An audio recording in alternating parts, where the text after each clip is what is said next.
Mahigit 13 milyong pisong halaga ng carrots na ipinuslit mula China na harang ng customs. Inaamag at nangangamoy na ang mga ito nang madiskubre sa 3 container van.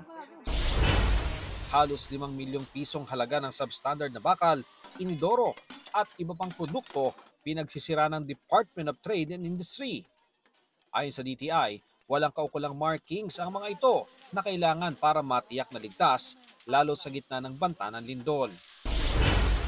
Senado, payag daw sa pag-livestream ng bicameral conference at buksan ito sa mga interesadong dumalo. Ayon kay Senate President Tito Soto, sa BICAM na rin posibleng talakayin ng Senado at Kongreso ang unprogrammed appropriations at budget ng DPWH.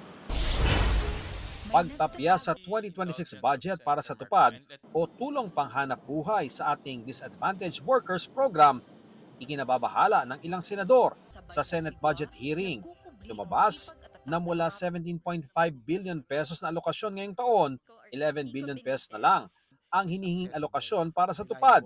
Ang natapyas na 6 na bilyong piso, katumbas daw ng tinatayang 1 milyong benepisyaryo ng tupad. Ian Cruz nagbabalita para sa GMA Integrated News.